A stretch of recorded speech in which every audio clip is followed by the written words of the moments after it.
All right, welcome back. And this morning, it's time for us to talk consumer tech. Now, today on the consumer tech segment, I have with me Hannah Kwanzaa, and Hannah Kwanzaa is going to be talking to us, helping us to understand how to stay safe online.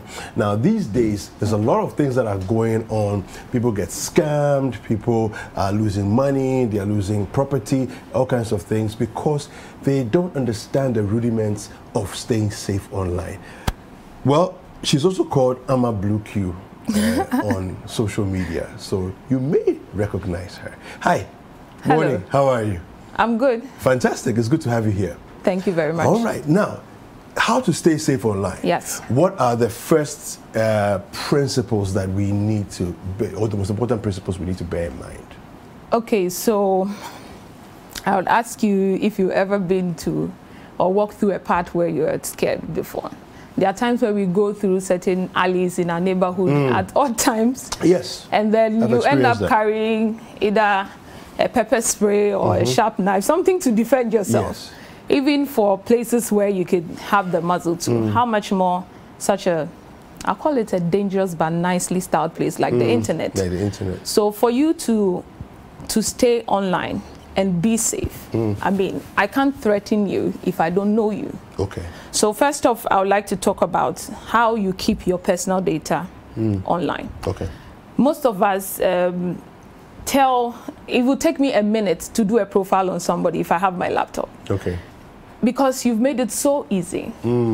When you look at my my Facebook page, it doesn't say where I've been to school, it doesn't say where I'm married or not, it never says anything, not even my birthday. Okay. All Facebook and such platform requires is for you to sign up and give them a date of birth. Okay. Once you're above 18. So the data that I signed up with is a pseudo data. So it's not actually my date of birth online and everything. Okay. But we put that information on there. So you see nothing. Where I live, it doesn't say even where I completed school. It's important that we don't share too much. So that's how come we call it private information. Okay. If we wouldn't ordinarily meet a stranger, let's say on Adabraka, and you are just telling, hey, do you know I've been to school here? Do you know actually I was born on this day? I'm yet to see somebody. You wouldn't do that in the natural. In the natural. So why do you want to come online? You feel it's so safe to already shout and tell people you were born on X day. Wow. I guess there's that illusion of safety because we don't know, we can't see people. That's a good thing. Yeah. You can't see people, and I say, if you are holding, it's deceptive. Yeah, you can't see people, but people are there. Yeah, people are behind the images, people are behind the text, people are behind the audio files, everything that you see online. There's a human bit to it. Now, how do you ensure that you're safe? It's not the government's duty; it's your duty. It's not anybody's duty. You have to ensure that you're safe. That's how come you have to check. How is my password looking and everything. So I put this one time I was online and then somebody says, hey, your password is too long overdue, so change it. How dare you? Yeah, exactly. Who are you to tell me that my password is long overdue, that I should change it? These are usually what we call the baits. So I wouldn't say we, but people online are getting you to do certain things that ordinarily you wouldn't do. Okay, so let's break it down because some people may not have experienced this before. Sure. They are saying that you are saying that somebody came to you on what, Facebook or where? So I had this issue. I didn't want to share it, but I have to. I had this issue on a popular, should I say, it's not an e-commerce site, it's a classified. Okay. I don't know if I should mention the name, but it's a normal place that you would trust. They have all their transfer protocols equally set. So you see it and you say, okay, it's a trusted site. Yeah. So what happens is I was looking for a place to rent. So I engaged these people online, of course, me in tech. So I engaged these people online. The whole online moved to an offline business because I have to now see the property. So these people are carefully constructed as an organization. So eventually they got me, we paid. I was given keys to the home. I was showed, opened and everything. I thought I had a home. Yeah. So I was supposed to move in, let's say, on Thursday. I'm calling today. Up until today, no avail. So I'm like, okay, let me go to the property and check. Yeah. I go there, I'm trying my keys and it's not working. Wow. Okay, let me call. Wait, hold on. This is a place that you found through an online site. An online site. Okay. You went to the property itself. I went. You actually paid. I paid. You met somebody. You paid. Yes, it's carefully constructed. Okay. So I met someone that, I don't know, should I say posed as the owner, a fairly grown man. You wouldn't think he's up onto that. Yeah. So these young guys who are behind these platforms actually are an organization. So they get you hooked. Okay, it's a nice property. And usually there are signs that will let you know that this thing is off. But now they're also becoming smarter by the day. Yeah. So we eventually got there. He opened his house. I got served water together with my sister. Wow. Yes, we signed an agreement and everything. Wow. You wouldn't know that something is happening. Very elaborate. Yes. So it went on so in a week I couldn't reach them. I said, hey, let me take this up onto the police station. Yeah. So I made a formal complaint with the district police station. They were like, okay, so Hannah, we will solve this issue. You already know we would find the guys and everything. So up until I said, no, you guys are wasting my time. I want to see the commanding officer here. So we went there, and then he was like, this is the 30th and over case we are facing. Oh, wow. A similar crime, which started online and has now moved. So it's like a perfect scheme, carefully arranged. Wow. So I'm like, you are wasting my time here. So I actually followed up onto the IGP's office. That's how far I went. And I didn't get an answer. And you still didn't get any? No, I have pictures and everything. I even had videos, but unfortunately, no facial recognition software in the country for you to do a quick search on some IDs. Even if you do. So wait, hold on. There are faces. There are faces. You can see faces. You can see faces. And yet, the police have not been able to identify anyone. No. Wow. Yeah. So we don't have a place where you could actually search. And even if you find the person, say the person A, I found the person, how do you trace this home? Okay, so let's backtrack a little bit because you said something about somebody sending you an email about your, sending a message about your password being, how do you know that you shouldn't respond to such a thing? Because trust me, there are a lot of people, I mean, you're tech savvy, you've been in tech for donkey's years, so you take it for granted, right? But not everybody is like that. Okay. My mom, for example, will say, oh, your password is, is long overdue. Change it. Change it. How do you not fall prey to this? Okay, so usually these messages will come in a form of a threat. I mean, we will close down your site. You will close down your account, and it's on the screens. Then they will even give you a time. You have X number of days. Okay. Do so now. Yeah. Or forever hold your peace. Okay. So it's a threat. So this is something that you could easily recognize that somebody is spying me and my activities that I'm doing online to actually pick the password that I'm going to use. And mostly, one thing you could also recognize is that these sites never have any secure socket layer on them. Just to break it down for the average non-tech person, it's like it doesn't have a barrier. So you can see on some sites you see HTTP, and then on some sites you see HTTPS.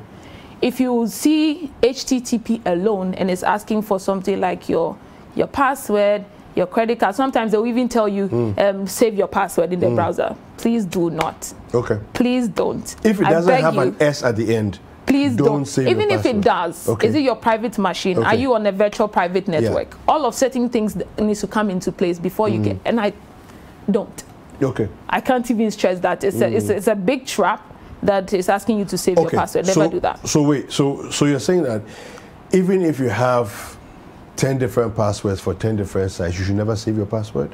Could you know the best storage that is very secure? What's the best storage? Your brain. Yeah, but we forget. How would you forget? And why passwords are queues. Okay, so we're dealing with lots of information all the time. Okay, so say I want to create a password. Yes. With my nephew's name. He's Roosevelt. So you have the password there. It's something I know. I know Roosevelt. I mean, I virtually raised them. Yes. So the password is going to have ROOSEVELT. Yes. That's his name. Yes. But I don't put it like that for you. Okay. There's a password encoding. Okay. So where I'm seeing 0, yes. where I'm seeing O, you put I put 0. Okay. Where I'm seeing S, I put a $sign. Okay. Where I'm seeing a V, I use the power sign. Okay. Which is a flip V. Yes. Where I'm seeing E, I either use a pound or an euro sign. Okay. And then the rest moves on. So it okay. becomes strong and also secure. And I'll never forget my nephew's name. Okay. What do you say about using one really strong password for 10 different? Why do you want to do that? Because it's the only one I can remember. Kweku, that's a suicide mission. Roosevelt. And I do all the flip things. It's a suicide mission, Kweku. Why? Because I'll say gone were the days. How many Roosevelts do I have in my household that I can remember all their names? Yeah, right. But gone were the days where I used to think like you until I got behind the computers, and then I realized that I was able to do more. Okay. With the computer, and the people who harm other people in the tech space, they are not really muscular. Look at me.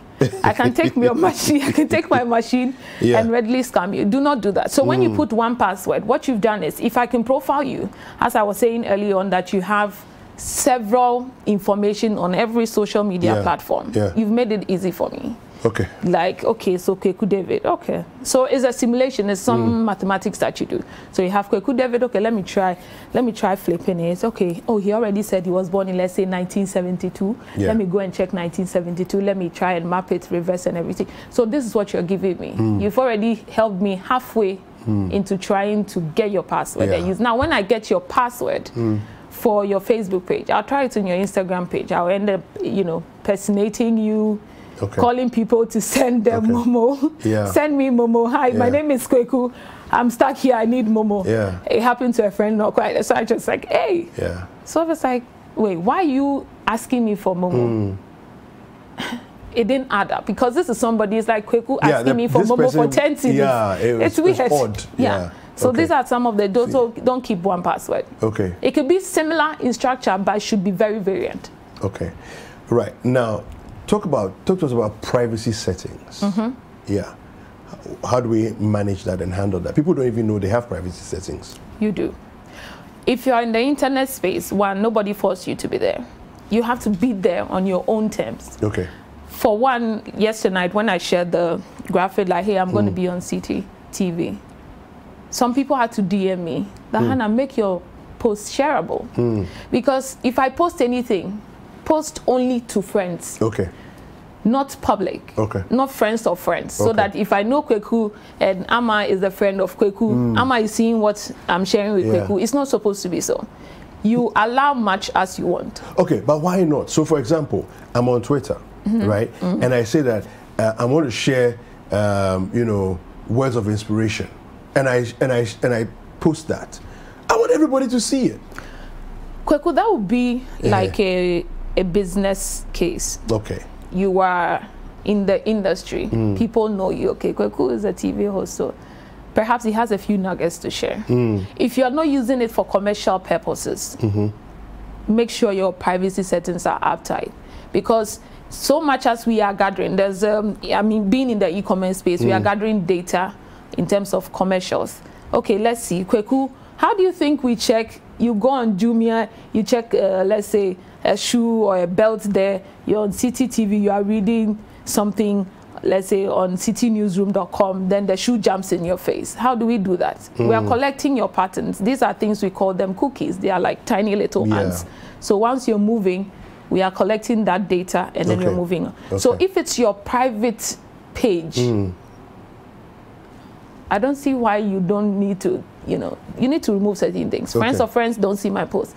But if you are like a speaker, let's say a public figure, I mean, you can keep your settings public. What's the harm that can come? So you're already in the public. No, don't. Okay, a few messages have come through already. Sure. Ketechie Evans Osewusu says, very intelligent guest on your show. Gerald Asante says, Hannah, go high. All right. Japheth Ananis says, there are secure password managers that can help with saving your credentials for different applications. It can also help you generate strong passwords. What do you have to say about that? Okay, first off, it's managers. In every company, they may have like the IT team and everything. So do your background checks.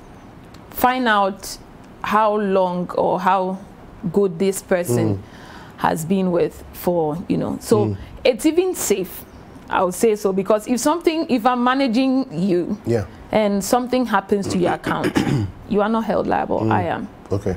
So I would say it's a safe method, but do your background checks. Okay.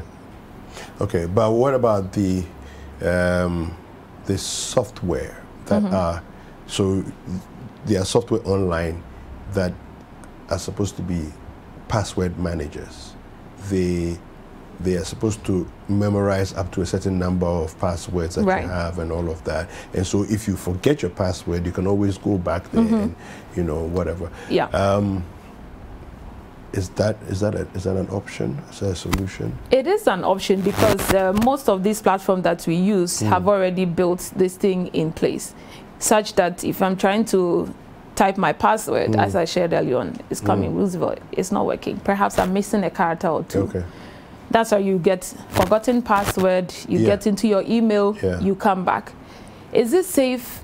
It's a here and here case. Okay. For me, when it comes to password, when it comes to pins, when it comes to anything that opens the door on my internet space, I trust my brain than everywhere else. Okay. Yeah. Wow. So it would take time, but try and memorize. Okay. Take it like a morning exercise. Let me memorize one password for one platform, one pin for one bank account, and you get there because you may not know who is also. You can't even write it anywhere. Don't write it. Why do you want to write it? Okay, wait, hold on. All right, so now this is getting very interesting.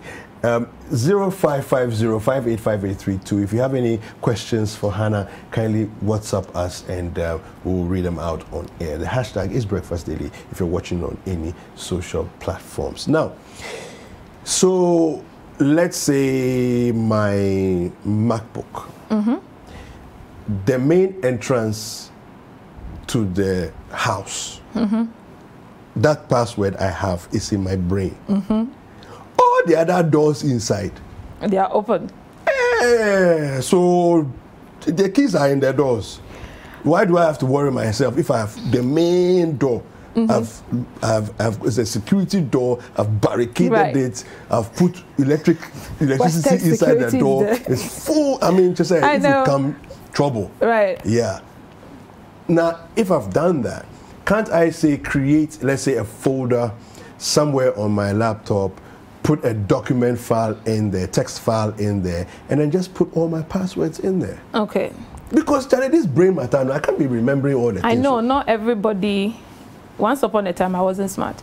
Anyway, so so the Bible says if we confess our sins, right, He's faithful and just to forgive us. So once upon a time, this is me, your MacBook. I come into your house, and I'm not saying this so that people will fear me.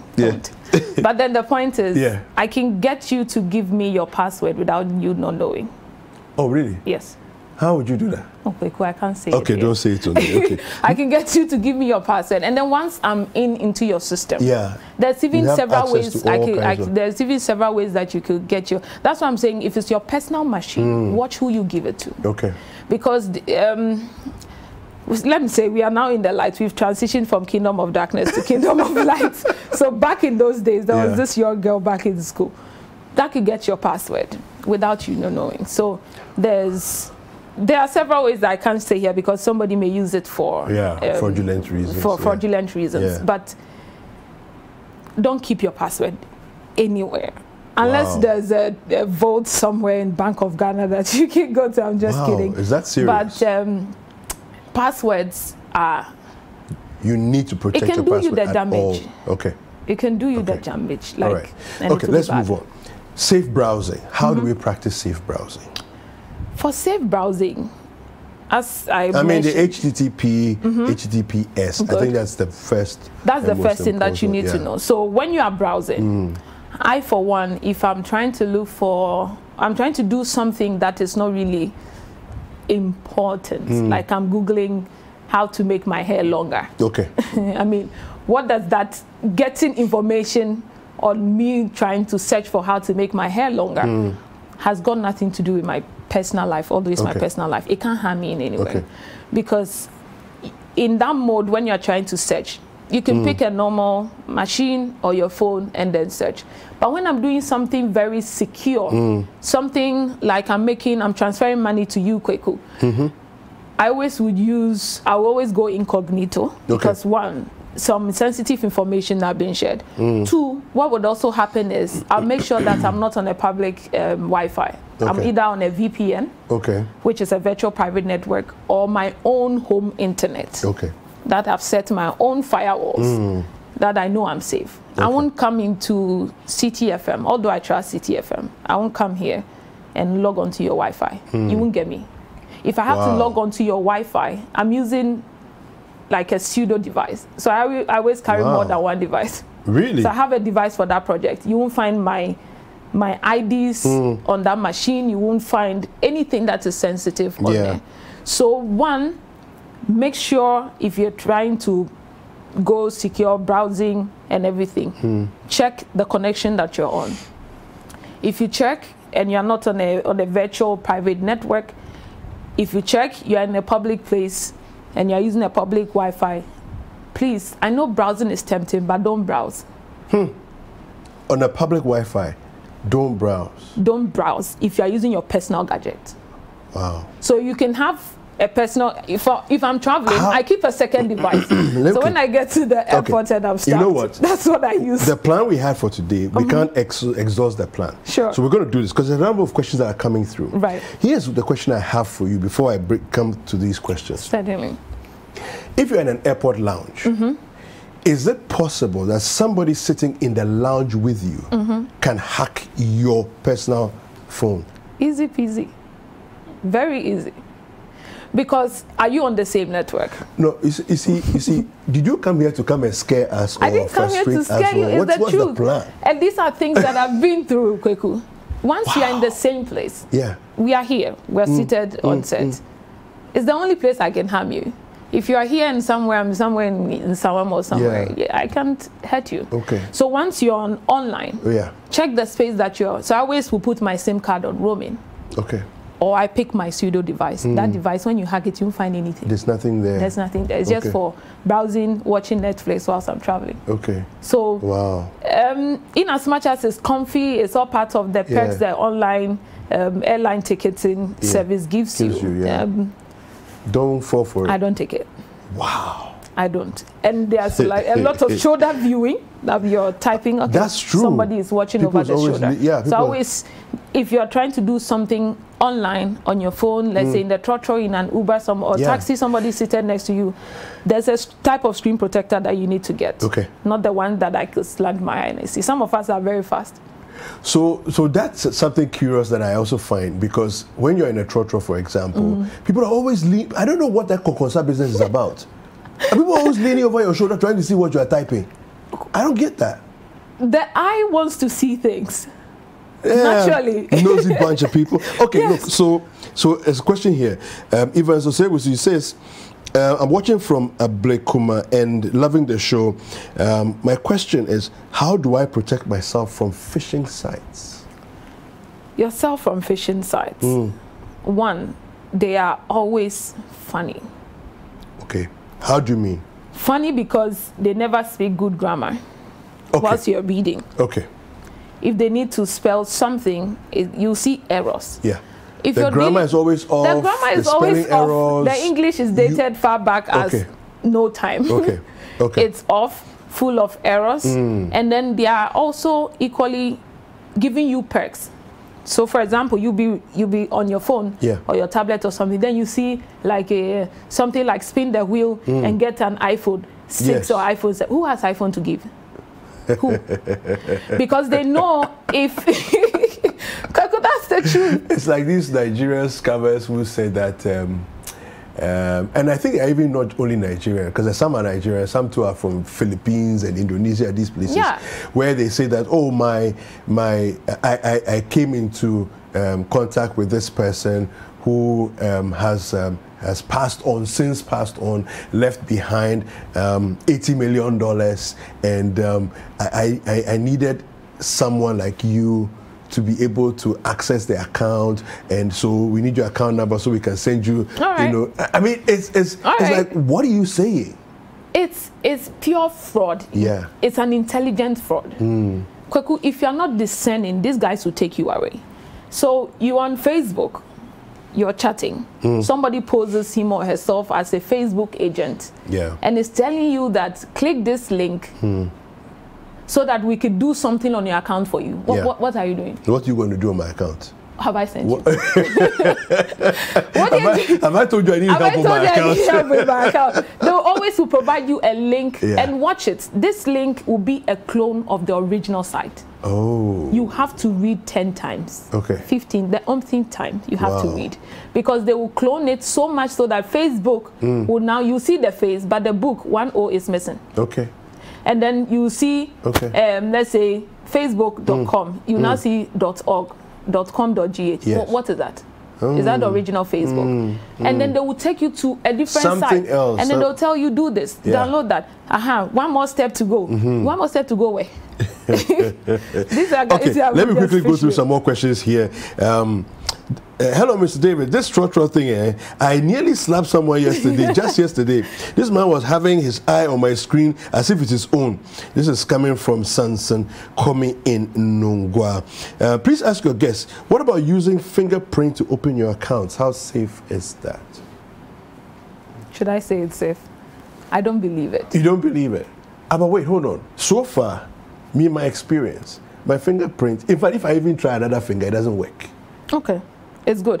Kweku, you see some of these banks are evolving. Yeah. They have like, there are certain implementations that we do in country, providing PIN packs and everything for people to, you know, put your card, you enter some PIN in. Yes. Some have gone forward. That requires fingerprint authentication. Okay. Now, so some time ago, you can easily, even now, you can still get. There are several ways I could pick. Once I just have to stay with you close. Okay, he normally likes to open with the thumb or the index finger. Yes. And our phone is such that once it's going, it's leaving fingerprints all over. Yes. You just, anyway, I won't show them how. Yeah. Can you clone a fingerprint? Yes. And reuse it? And reuse it. My goodness. So for me, I prefer pins. Okay. Than PIN, let's say alphanumeric passwords. Yes. Something that is... The more complex, the better. The more complex, the better. And I guess with alphanumeric passwords, what it is that you can't necessarily tell the order in which they come. Exactly. So you may see the fingerprints on the screen, but you can't tell which order in which they are. Even the ones that you go dragging down, dragging up, I died. You don't like You those see ones. the pattern. It either goes clockwise or anti-clockwise. Yeah. It's one of two ways. Wow. That's easy to copy as well. It is. Wow, this is serious. Okay, another question here. Very insightful discussion on tech security. This is Paul Gu from Suhum, all the way from Suhum. Hi to all of you guys in Suhum. Hi. All right, one more here. This one is, this message is coming from Kese Askew Kujo. Says, I love Hannah's knowledge of e-commerce. Oh, you're your classmate, actually. Yes. Okay, all right. And then another one here says, ask what makes VPN, what do you make of VPN, using VPN to browse and accessing your bank account with a VPN, virtual private network. Yeah. Okay, so in setting up a VPN, you actually have like an endpoint. Okay. You determine how far people get. Okay. But if you are doing a bank transaction and everything, you are not going incognito, it's in a browser. For most times, if I like to do like e-transactions with my bank, I use their apps. Okay. Worst case scenario. You use the bank apps? Yes, they'll be held liable. Yes. I never go into a browser and go like APSA, whatever. Yeah. My password. Do you like to save your password? I'm like, yes. No, you won't get me. You won't get me to do that. So it's with VPNs, they are very safe. Okay. They are very, very safe, and you can set up one yourself. I'll say it's the safest mode, and you can use that if you want to connect into, let's say, a bank's database and everything. We do that all the time through VPN. We definitely have to bring you back for a part 2 because we've run out of time already. Sure. All right. So, how can people reach you if they want to get, help with their security issues? Sure. Social media, you can hit me up. Instagram at AmaBlueQ, Facebook equally. I don't come alone. I come in the name of Christ. Okay. So AmaBlueQ, so, yes. AmaBlueQ on Instagram and Facebook. Okay, I'll be more than willing to come and see your office right. and see what you're doing. Okay, super. Thank you very much to Hannah Kwanzaa, also known as AmaBlueQ, and that's a social media handle.